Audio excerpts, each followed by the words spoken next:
यहाँ पर जो टेक्निक्स हैं, जैसा मैं अभी बोली हूँ कि टेक्निक्स आगे हम क्या-क्या, किस तरीके से हम सिस्टमैटिक ढंग से फॉलो करें, जो कि बच्चे के बिहेवियर में एक अच्छा परिवर्तन लाने में सहयोगी हों। यहाँ पे 2 बातें जाननी ज़रूरी हैं कि बच्चे के अंदर हमें कोई बिहेवियर जो डिज़ायरेबल है, उसको इम्प्रूव करना है, या हमें कोई बिहेवियर है जिसको कि हमें डिक्रीज़ करना है, मतलब कम करना है। इसमें हमें जो भी टारगेट बिहेवियर हमने लिया है, उस टारगेट बिहेवियर को ये हमेशा 2 भाग में हमें कैटेगराइज़ करके चलने की ज़रूरत होती है। हमें कोई स्किल बच्चे को सिखानी है या कोई स्किल हमें बच्चे से छुड़ानी है। अब मैं आप लोगों से टेक्निक्स के बारे में बात करूँगी, जो कि हम अप्लाई करते हुए जो भी समस्यात्मक व्यवहार है या कुशलता में जो कमी है, उसको हम सही कर सकते हैं, उसको हम सुधार सकते हैं।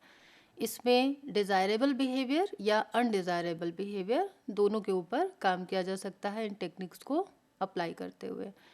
पिक्चर में जिस तरीके से आप लोग देख पा रहे हैं कि एक बच्चा है जो कि अपने पाँव से हिट करके एक बच्ची जो कि कुछ बिल्डिंग ब्लॉक्स वगैरह जो बना रही थी, उसको उसने गिरा दिया। ऐसी कंडीशन में एक बच्चे का जो बिहेवियर है वो बहुत सामान्य बिहेवियर नहीं माना जाएगा, या फिर उसकी वजह से जो परेशानी उस बच्ची को हो रही है कि उसने जो भी काम किया था वो उसने आकर बिगाड़ दिया, तो उसके अंदर एक तरीके का गुस्सा या हो सकता है कि हेल्पलेसनेस ये भी डेवलप हो। तो यहाँ पर जो टेक्निक्स की बात हम करें तो टेक्निक्स में पहली टेक्निक है restructuring of environment. Restructuring of environment में जो पहला हमारा काम होता है कि जब भी कोई बच्चा किसी भी बिहेवियर को, कोई भी व्यवहार जब वो दिखाता है, तो वो व्यवहार क्यों घटित हो रहा है, उसका जो कारण है वो वातावरण में है जिसकी वजह से वो बिहेवियर, वो व्यवहार जो है वो घटित हो रहा है, या फिर कोई और बच्चे के अंदर ही प्रॉब्लम है उसकी वजह से हो रहा है। रिस्ट्रक्चरिंग ऑफ एनवायरनमेंट बेसिकली हम वहाँ पे करते हैं जबकि बच्चे के व्यवहार को घटित होने के लिए उसकी सराउंडिंग में ही कुछ कारण हो। जैसे कि एक बच्चे को पढ़ने के समय पर पेरेंट्स टीवी देख रहे हैं या भाई बहन उसके टीवी देख रहे हैं, तो इससे बच्चे का भी पूरा मन जो है वो टीवी की तरफ रहेगा और वो पढ़ाई नहीं करेगा। इससे उसकी वो कंप्लेंट पेरेंट्स की या टीचर्स की कि उसका काम पूरा नहीं रहता या वो पढ़ता नहीं है, वो लगातार बनी रहेगी। इसके लिए ज़रूरी होता है कि हम बच्चे को एक सही माहौल दें, जिस माहौल में वो उस काम को जो हम कराना चाहते हैं या सिखाना चाहते हैं वो सही ढंग से पूरा हो सके। दूसरी जो टेक्निक है वो मॉडलिंग है। मॉडलिंग के अंदर हम कोई भी व्यवहार करके बच्चे को सिखाते हैं। मॉडलिंग टेक्निक जो है वो बेसिकली जो बच्चे बौद्धिक रूप से दिव्यांग होते हैं, उन बच्चों के अंदर जो भी स्किल हम डेवलप करना चाहते हैं उसके लिए ये ज़रूरी हो जाता है कि हम उनको वो काम करके दिखाएं, जिससे कि वो बच्चे उस काम को देख करके याद रख सकें और उसको इमिटेट कर सकें, मतलब उसका वो अनुकरण कर सकें। अगर हम सिर्फ कहते हैं तो उसमें वो बाकी बातें पूरी तरीके से समझ नहीं पाते, जो कि हम सिर्फ बोल करके बता सकते हैं। यहाँ पर मॉडलिंग टेक्निक बहुत ज़्यादा यूज़फुल होती है किसी भी व्यवहार को सिखाने के लिए। थर्ड टेक्निक है शेपिंग। शेपिंग के अंदर जब हम कोई व्यवहार बच्चे को सिखाने की कोशिश करते हैं, कोई भी नया स्किल हम अगर उसको बताने की कोशिश करते हैं कि वो सीखे और उसको अलग अलग कंडीशन में अलग अलग तरीके से अप्लाई करे, तो यहाँ पर हमें उस व्यवहार को उसे करने के लिए पूरी तरीके से एक्सपर्ट बनाने की ज़रूरत होती है कि कौन सा व्यवहार जो है वो कौन सी कंडीशन में, किस सिचुएशन में वो करे तो वो सोशली एक्सेप्टेबल माना जाएगा। जैसे अगर मैं हिटिंग बिहेवियर या फिर अभी ये जो यहाँ पर किकिंग है, पाँव से वो सामान जो भी बिल्डिंग ब्लॉक्स वो बच्ची बना रही थी उसको उसने किक करके गिरा दिया। यहाँ पर अगर किकिंग है, कैसे उसको हम पॉजिटिव डायरेक्शन में लेकर के जाएं, किस तरीके से हम उस बच्चे को ट्रेन करें कि अगर इस तरीके का कुछ भी करने का तुम्हें मन हो तो तुम फुटबॉल या बॉल इस तरीके से तुम खेल सकते हो, इससे तुम्हारा वो जो बिहेवियर है वो सही जगह पर चैनलाइज होगा। साथ में तुम भी बैठ करके उस बच्चे के साथ में कुछ नया, एक नई डिज़ाइन जो है वो बना सकते हो। तो पहले तो हम जब उसको ट्रेनिंग देते हैं, ट्रेनिंग के बाद हम उसको एक मौका देते हैं, कई बार मौके देते हैं कि वो उस काम को बार बार करे और उसको वो उस चीज़ की प्रैक्टिस हो जाए। जब उसको प्रैक्टिस हो जाती है तो उसका व्यवहार जो है वो एक शेप ले लेता है, मतलब बच्चे के लिए वो उसका नॉर्मल बिहेवियर बन जाता है, वो डे टू डे लाइफ में उसको अप्लाई करना शुरू कर देता है। मॉडलिंग के थ्रू उसको हम उसकी पहचान कराते हैं, उसके बारे में बताते हैं, उसके साथ में हम उसको शेपिंग के थ्रू उसको फॉलो करने के लिए समय देते हुए उसे शेप करते हैं, मतलब व्यवहार को हम सेट कर देते हैं बच्चे की रूटीन में।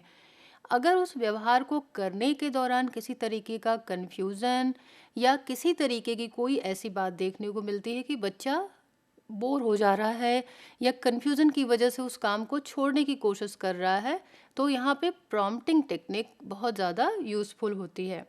प्रॉम्प्टिंग, हम कांस्टेंट सुपरविज़न रखते हैं बच्चे के उस टाइम पर उसके हर व्यवहार के ऊपर, और हमारी कोशिश यही होती है कि हम बच्चा कहीं पर भी जब भी वो रुकता है तो उसे सहयोग करें, मतलब चाहे वर्बल या फिर फिज़िकल। प्रॉम्प्टिंग बेसिकली दो तरीके की होती है। अगर हम बच्चे को बोल करके इंस्ट्रक्शन देते हुए एक बात बताते हैं कि ठीक है बेटा अब नेक्स्ट ये करोगे, मतलब अगर फुटबॉल को तुम ऐसे मारोगे, वहाँ से दौड़ के जाकर मारोगे तो बहुत तेज़ स्पीड में जाएगा, खड़े होके मारोगे तो हो सकता है धीमी स्पीड में जाए, या फिर कोई भी काम करना हो, अगर वो बच्चा किसी काम को सीखने के समय पर किसी तरीके का भी कन्फ्यूज़न दिखा रहा है या उसमें बोरियत आ रही है, तो हम उसको लगातार फीडबैक देने के साथ में प्रॉम्प्टिंग भी देते हैं। प्रॉम्प्टिंग मतलब उस काम से रिलेटेड थोड़े थोड़े से इंस्ट्रक्शन जो आगे के हों, जिससे बच्चा उसको ईज़िली पूरा कर ले।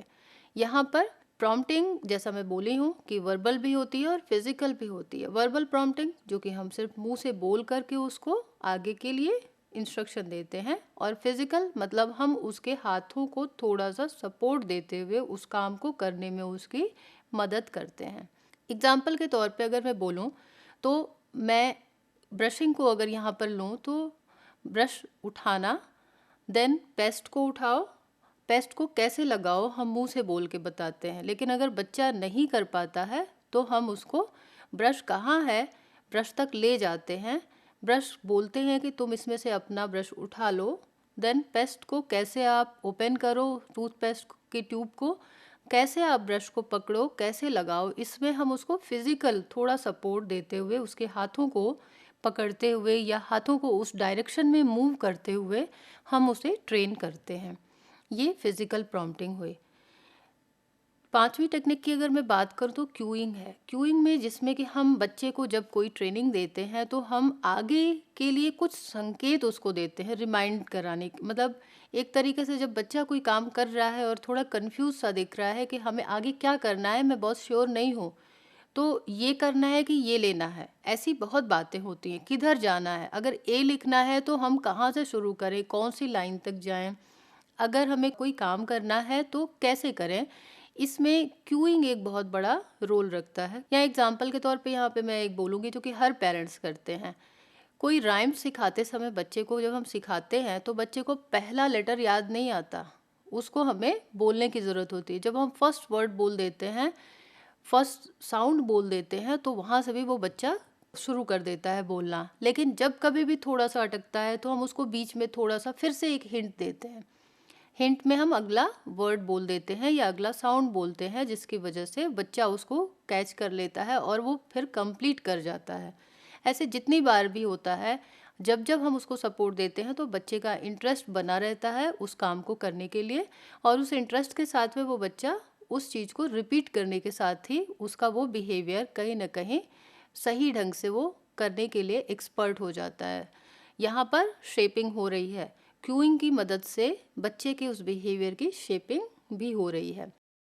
यहाँ पर चेनिंग, किसी भी व्यवहार को जब हम सिखाते हैं, कोई भी कुशलता जब हम सिखाते हैं, तो हम उस व्यवहार को सिखाने के समय पर उसको कई सारे अलग अलग छोटे छोटे स्टेप्स में बांट देते हैं। छोटे छोटे स्टेप्स में बांट देना अपने आप में एक तरीके से कहा जाए तो बच्चे को किसी भी काम को सिखाने के लिए आसान बनाना है। लेकिन हर स्टेप को हम कैसे जोड़ें, किस तरीके से हम एक स्टेप से बच्चे को लिंक करते हुए दूसरे स्टेप की तरफ बढ़ाएं, दूसरे से तीसरे, तीसरे से चौथे, चौथे से पांचवें, ऐसे करके जब हम काम को कंप्लीट करा देते हैं, मतलब एक-एक छोटे-छोटे स्टेप्स में जो कोई भी काम है, जो भी स्किल है जो हम उसको सिखाना चाहते हैं, जब डिवाइड करते हुए लेकर चलते हैं, तो चेनिंग का यहाँ बहुत बड़ा रोल हो जाता है। क्योंकि अगर बच्चा उस चीज़ को लिंक नहीं कर सकेगा या हम उसको उस तरीके से नहीं सिखा सकेंगे, तो वो वापस से भूल जाएगा। यहाँ पर चेनिंग बच्चे को सिस्टमैटिकली कोई भी काम को छोटे छोटे स्टेप में डिवाइड करते हुए सीख पाना और काम को पूरी तरीके से अच्छी तरीके से परफॉर्म करने के योग्य बनाने में बहुत बड़ी हेल्प करती है। तो चेनिंग जो कि एक तरीके से शेपिंग में भी बहुत ज़्यादा मददगार है। किसी भी व्यवहार की शेपिंग होने तक चेनिंग का प्रोसेस चलता रहता है। इसके अलावा जो अगली टेक्निक है फेडिंग, हम प्रॉम्प्टिंग, क्यूइंग और चेनिंग ये सारा कुछ कर रहे हैं और इसकी हेल्प से हम शेपिंग कर रहे हैं, बिहेवियर को हम एक शेप दे रहे हैं। लेकिन वो बिहेवियर अगर शेपिंग हो जाने के बाद भी हम अपने काम को करते रहे, उसे प्रॉम्प्टिंग देते रहे, हर बार क्यूइंग करते रहे, हर चेनिंग के लिए जो है वो हम उसको हिंट देते रहे, वो सारी जो भी उसको कन्फ्यूज़न कहीं भी दिखा लगातार अगर हम देते रहे, तो बच्चे में डिपेंडेंसी बढ़ जाती है। बच्चा फिर इंडिपेंडेंटली उस चीज़ को सोचना छोड़ देता है। यहाँ पर ये सबसे ज़्यादा ज़रूरी है कि अब उसके अंदर इंडिपेंडेंसी लाने के लिए, उस पर्टिकुलर टास्क को करने के लिए जो इंडिपेंडेंसी आनी चाहिए, जब हम अपने रोल को पीछे करते हैं, जो कि फेडिंग है। यहाँ पर हमारी तरफ से प्रॉम्प्टिंग, चेनिंग या फिर क्यूइंग ये सारे काम बंद हो जाएंगे और बच्चे की शेपिंग के बाद वो इंडिपेंडेंटली उस काम को करना शुरू कर देगा। ये फेडिंग प्रोसेस का पार्ट है जिसमें कि हमारा रोल हम उस काम में से धीरे धीरे अलग करते जाते हैं। अगली टेक्निक जो है एक्सटिंक्शन या इग्नोरेंस भी इसको कहते हैं। बच्चे दूसरों का ध्यान आकर्षित करने के लिए कोई बिहेवियर बार बार करने की कोशिश करते हैं। ऐसे में अगर कोई बच्चा बार बार उस बिहेवियर को रिपीट कर रहा हो और पेरेंट्स उसी तरीके से उसकी तरफ बार बार ध्यान दे रहे हों, तो वो बिहेवियर बार बार रिपीट होता ही रहेगा। ऐसे में ये टेक्निक बहुत ज़्यादा ज़रूरी होती है कि हम बच्चे को इग्नोर करना शुरू करें जब भी वो कोई इस तरीके के बिहेवियर कर रहा हो। यहाँ इग्नोरेंस या एक्सटिंक्शन एक तरीके से क्यों देखा जा रहा है, क्योंकि अगर हम इग्नोरेंस शुरू करते हैं, मतलब एक बार जहाँ तक जितना ज़रूरी है उस बिहेवियर पे ध्यान देना उतना ही देते हैं और उसके बाद हम उसकी तरफ ध्यान देना कम करते हुए बंद कर देते हैं। इससे धीरे धीरे चूंकि उसकी तरफ ध्यान हम नहीं दे रहे हैं, तो उस बिहेवियर का अपने आप से एक्सटिंक्शन हो जाता है, मतलब विलोपन हो जाता है। मतलब वो व्यवहार धीरे धीरे जितनी बार होता था, जितनी फ्रीक्वेंसी में होता था, वो कम होते होते फिर समाप्त हो जाता है। तो कोई भी प्रॉब्लम बिहेवियर जो हम छुड़ाना चाहते हैं, जो अनडिज़ायरेबल बिहेवियर है, उसके लिए हमें एक्सटिंक्शन, खास करके जिसके पीछे फंक्शन अटेंशन सीकिंग है, वो बहुत अच्छी टेक्निक के तौर पर देखने को मिलता है। अटेंशन सीकिंग फंक्शन के कारण जो भी प्रॉब्लम बिहेवियर